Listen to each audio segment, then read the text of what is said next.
This video idea has been stuck in my mind for a while, so it's about time I covered it. One Piece is a story revolving around freedom. There is no debating that. Oda wrote it into the bones of the story itself. But at the same time, it's a story about oppression. The entire Grand Line is a monument to what happens when freedom is systematically denied to everyone who doesn't sit on a throne in Marie-Joie. But here's what I keep coming back to. Oda knew that one character couldn't carry that theme alone. Luffy is brilliant. Luffy is one of the greatest protagonists in the history of the medium. And Luffy is genuinely, fundamentally, almost alarmingly free. But Luffy's freedom is one specific kind. It's the kind that doesn't carry weight. You may call that shallow, but it's not. His freedom is, by its very nature, weightless. It always has been. So Oda wrote three brothers, each free in a different way, and each of them paying a different price for it. Ace died asking if he even deserved to live. Sabo forgot who he was, and had to rebuild the answer from scratch. And Luffy never asked the question at all. ASL is one of the story's most complete philosophical statements about what it actually means to be free. Free in the way that costs something. Free in the way that requires you to pay a specific, personal, non-negotiable price. The freedom of belonging. The need to be accepted. To know your existence was worth something. To find a family that chose you. The freedom of conscience. The freedom to act on what you know is right. To refuse complicity in an unjust system. To let moral clarity override personal safety. The freedom of will. The freedom to simply be. To move, to want, to choose, without asking permission from anyone or anything. Each brother illuminates what the others lack. The story can only tell the full truth about freedom by showing all three at once. But before that, let's start at the beginning. Three kids in a trash heap at the edge of a kingdom that didn't want them, making a promise no one else would witness.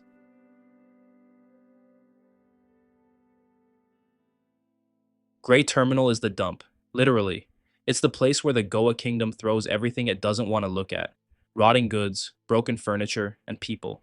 The kingdom is preparing for a visit from a world noble, and in order to make a good impression, King Bakori plans to burn the whole place down, inhabitants included, so the celestial dragon doesn't have to see what's underneath their civilization. Gray Terminal is the literal foundation of the world's injustice, the trash heap upon which noble society is built. And that's where Ace and Sabo made their home. Sabo was born into nobility. He didn't have to, but he chose Gray Terminal. Because Gray Terminal was honest in a way the clean streets above weren't. It showed you exactly what the world was willing to throw away. This is where the trio starts. Three boys from completely different worlds. The unwanted son of a dead criminal king. A runaway noble who couldn't stomach the comfort of a system built on cruelty. And a little kid thrown into the forest by his grandfather, who was just trying to make friends. Find each other in the discarded margins of the world. The first time they really see each other as equals is when Luffy refuses to talk under torture. Porkimi's crew had him. They were beating him to the edge of death. Luffy, who could have given up the treasure and saved himself at any moment, didn't say a word. Ace and Sabo had assumed he'd break. Every rational calculation said he would. He didn't. His freedom of will is already there, already complete, in a 7-year-old boy who won't talk because the alternative simply isn't real to him. That's the moment Ace and Sabo rescue him, because something in Luffy's impossible unconditioned stubbornness recognized what their own natures were pointing at. Gray Terminal isn't just the backdrop to their stories. Every freedom of the three brothers was developed and forged in that heap of trash.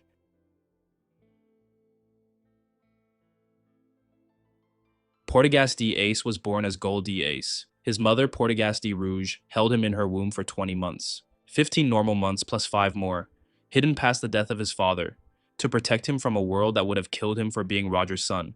She died giving birth to him. His father was already dead. His very existence was a secret, a liability, a crime against the natural order as the world government had defined it. He grew up hearing that his father was the world's greatest criminal. He grew up hearing that Roger had no redeeming qualities, that anyone connected to him was poison, that the world was better without the Pirate King's bloodline in it. And young Ace, who never even met Roger, who had none of Roger's memories, none of his experiences, none of the relationship, absorbed every one of those verdicts as a verdict about himself. He asked strangers whether Roger was a good man. He asked Garp, the Marine Vice Admiral who was effectively his guardian, whether he should have been born at all. Think about what it means to ask an adult that question as a child. He was doing genuine philosophical inquiry with the only tools a traumatized kid has, asking the people around him whether his existence was justified. Every fight Ace started in Roger's name was also a fight to justify his own existence. He became a pirate because that's what Roger was.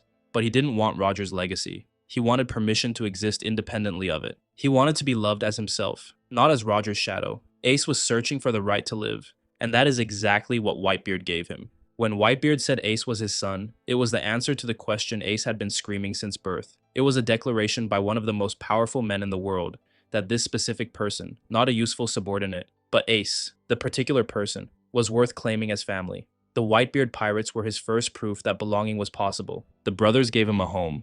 Whitebeard gave him the missing piece, the permission to exist. And there's something devastating in that distinction which we'll come back to, because the fact that Ace needed Whitebeard's declaration to close the wound, that the brothers' love couldn't fully close, tells us something important about how deep that wound went. Then came Marineford. Ace almost escaped. He was free. The whole war had been fought to save him. And after everything, after Luffy literally tore through Impel Down and survived Marineford, Ace was unchained, in motion, moving away from his execution. He was going to make it. And then Sakazuki spoke. Sakazuki insulted Whitebeard. He called Whitebeard's era over, dismissed his legacy, mocked the family that had given Ace his first answer to the question he'd been asking all his life. And Ace turned back. The community debate around this moment is endless. Was it reckless? Was it a character flaw? But I think those framings missed something. Of course it looked reckless. Of course it had the structural shape of a mistake. But Ace turning back wasn't recklessness. It was the most complete expression of who he'd become. He had spent his entire life trying to earn family. He had finally earned it. He had Whitebeard's name, Whitebeard's declaration, the crew's loyalty. And that was the thing that made him Ace instead of just Roger's orphan problem. When someone attacked that thing, he couldn't run any more than he could run from Roger's name. Once you find the freedom of belonging, it becomes the thing you're willing to die for. The cost of finding it is losing the ability to protect yourself from it. We all know what happened after that. Thank you for loving me. Ace's last words are gratitude. Pure, uncomplicated gratitude for being loved. He'd spent his life asking if he deserved to live. And in the moment of dying, the question was finally gone. He found the answer. Oda killed Ace to complete the argument. The freedom of belonging costs exactly this. You become willing to die for the thing you finally found. The tragedy here is that he was exactly who he wanted to be. Someone who protects the people he loves. It was everything he fought for.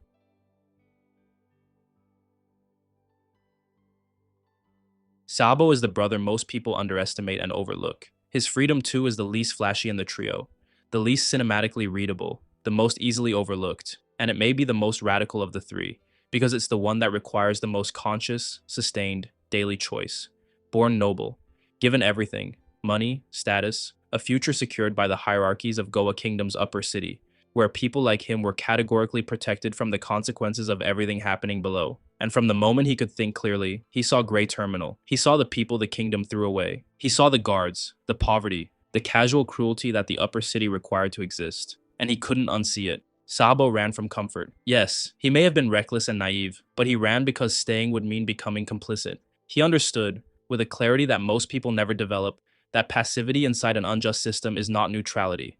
It's participation. Every meal his parents served him was paid for, indirectly, by the people rotting in the trash heap outside the city walls. He was 10 years old when he figured this out, and once he did, he couldn't go home. That's the freedom of conscience in its earliest form. The moment you can no longer pretend you don't know what you know. The Goa Kingdom's nobles burned Grey Terminal to prepare for the visit of Saint Jalmec, a world noble. Sabo, who had been trying to sail away from all of it, who had finally gotten a boat, had finally chosen his freedom, sailed directly into the path of a world noble's ship.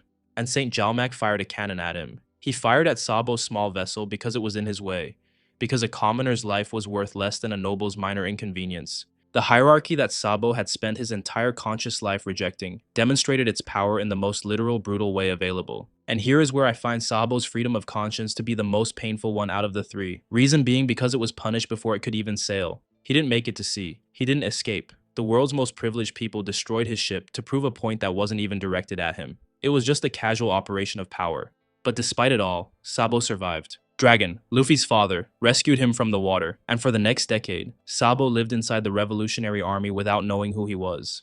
He had no memory of Ace and Luffy. He had no memory of Grey Terminal. He had no memory of the oath, the sake cups, the specific reasons he'd chosen this life. But, and this is the thematically perfect detail, his body knew, even without the memories, even with the entire framework of his identity erased, Sabo never went back to his parents' house. His unconscious self knew that the noble's estate was a cage. The freedom of conscience is so deep in him that it survives the destruction of the conscious mind that holds it. The amnesia literalizes the political violence Sabo suffered. The world noble destroyed his boat, and the shock destroyed his sense of self along with it. That's what systemic oppression does. It tries to make them forget who they are, forget why freedom matters. Sabo's amnesia is Oda dramatizing that process on a single body. 10 years after his ship was destroyed, Sabo was sitting in the Revolutionary Army headquarters when someone read out the news. Whitebeard and Portgasty Ace had been killed at Marineford. He started sweating. He started shaking. He had a vision of two children he couldn't quite identify. Then, the words hit in the right combination. The names Luffy and Ace and Sakazuki converged. The moment he clocked it, he screamed. He slept for 3 straight days. When he woke up, he had his memory back. All of it. The brothers, the sake, the terminal, the fire, the boat, all of it. The messed up irony here is that Sabo's conscience was unlocked by grief. The thing that punched through 10 years of amnesia was the death of the brother he couldn't remember. The freedom of conscience, when it was forced dormant, could only be recovered through pain. The world took Sabo's memory from him, and it took Ace's death to give it back. By then, there was nothing to do with it, except carry forward what Ace had died for. The Mera Mera no Mi. Sabo arrived at Dressrosa. He stood in the Corrida Coliseum, where Ace's devil fruit, reincarnated, was the tournament prize. Luffy was there, fighting under a disguise, trying to win Ace's fruit and keep it out of Doflamingo's hands. And Sabo walked up and said, "I can't let you have it." He recognized Luffy, could tell his brother's face even in disguise. They reunited. Luffy broke down crying, saying he'd let Ace die. And Sabo said the most important thing he could have said. "I'm glad you're alive. You're not alone."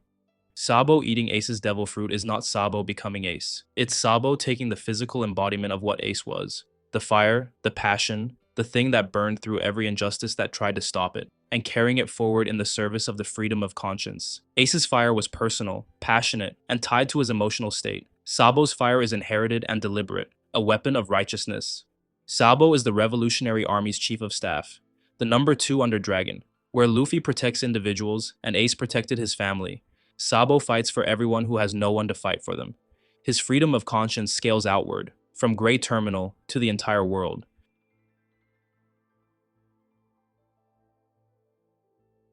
The most radical thing within the story of One Piece is how our protagonist operates. Luffy never asked if he was free, he just was. This sounds simple, but it isn't. The freedom of will, Luffy's version of it, is philosophically the hardest of the 3 to write because it requires the author to maintain a character who operates with pure, unconditioned spontaneity while still having genuine depth. It's easy to write characters who are naive. It's genuinely difficult to write a character whose apparent naivety is actually the endpoint of philosophical development. Luffy doesn't have Ace's wound where he feels the need to justify his existence, or Sabo's burden, which is the moral obligation to act on injustice. He has something simpler, and in some ways more dangerous. Pure will, unconditioned by context. He acts because someone he loves is threatened, or because something feels wrong, or because it's the right direction and he's already moving. He doesn't become Pirate King to prove something. He doesn't fight the world government because he has a theory about it. He asks his crew to sail with him because he wants to find the One Piece and he wants them there. The freedom of will doesn't require external validation. It doesn't require moral clarity in the analytical sense. Luffy doesn't sit down and work out the political implications of what he's doing. He moves, and the movement is the freedom. And with that in mind, what makes him even better is the fact that he is rubbery. Rubber absorbs everything and bounces back. It bends under pressure and returns to its shape. The human fruit, Model Nika Awakening, literally allows Luffy to fight however he wants. It's a devil fruit that literally enshrines the freedom of will in its core mechanic. Ace has fire, passionate, fierce, capable of great warmth and great destruction. Sabo has fire now too, inherited, and wielded in service of something larger. Luffy has no fire, he has rubber, the material that absorbs everything and bounces back. His freedom does bend but never breaks, because it was never rigid enough to shatter. When Luffy awakened Gear 5 during his final battle with Kaido, the world changed in ways that aren't fully mapped yet. His hair turned white. His heartbeat became audible as the drums of liberation. The transformation itself was the revelation that Luffy's devil fruit isn't the gum fruit at all, but Nika, a mythical Zoan that the world government had been trying to obtain and suppress for 800 years.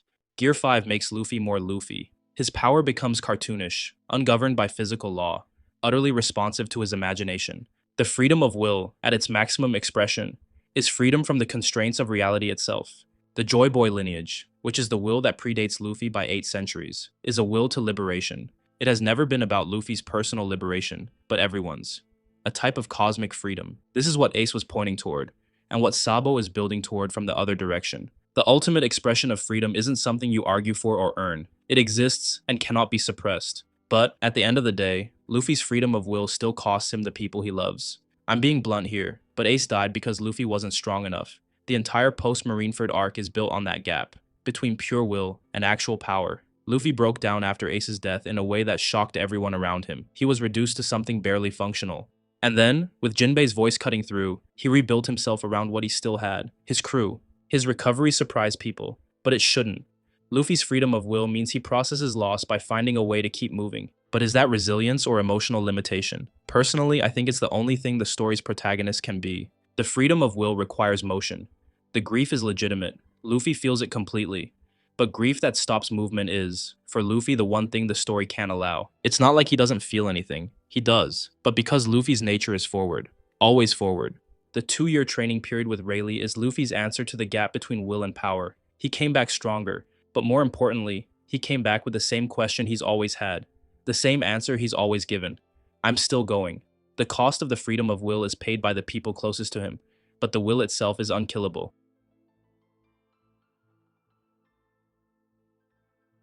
Luffy was the first person who made Ace feel like existing alone was enough. Ace's need to belong made him Luffy's protector. Luffy didn't ask Ace to justify himself. He didn't care about Roger. He just wanted to follow Ace around. And in that following, he gave Ace the experience of being loved for no reason. When Ace died defending Luffy, it was the most complete expression of his freedom. Something along the lines of, I found something worth protecting. I'm free to die for it. Luffy's freedom of will, and his incapacity to be anything other than who he is, accidentally gave Ace the belonging he'd needed his whole life. And Ace's freedom of belonging, his absolute commitment to protecting the family he'd chosen, cost him his life to protect the very source of that gift. As tragic as it is, they are two freedoms, completing each other, destroying each other, neither one able to exist fully without the other.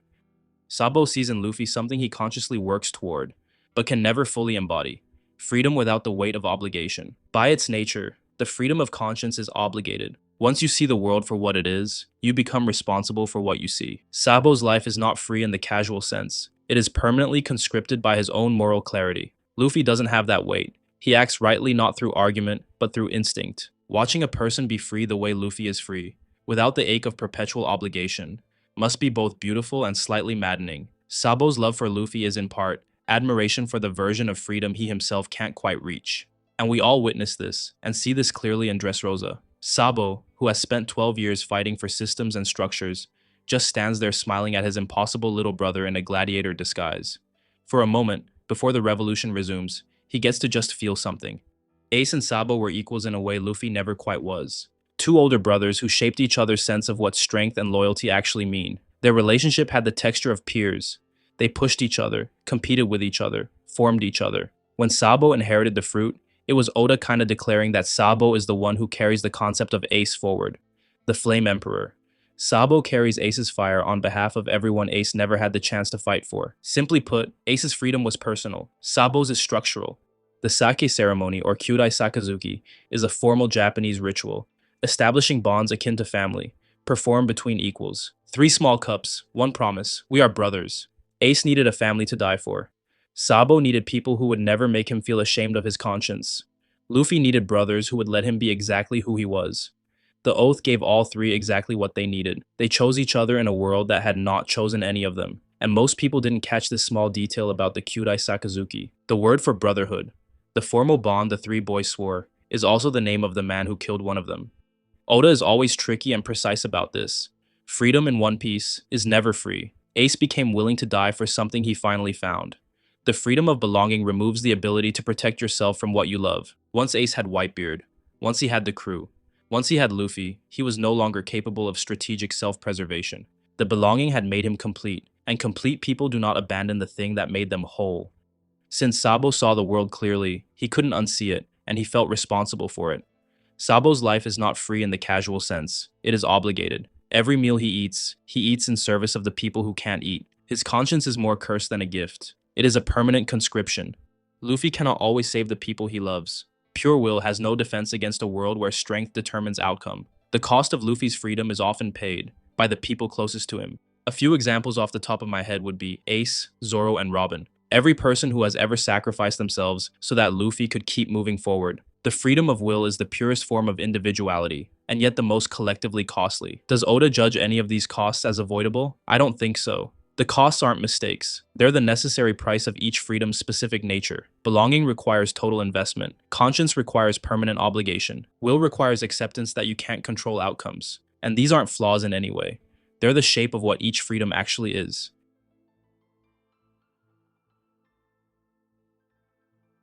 The brotherhood was necessary, but not sufficient for Ace's freedom of belonging. Here's the question. What does it say about Ace's wound that even Luffy's unconditional love, the most genuine, most uncomplicated love in the story, wasn't enough to close it?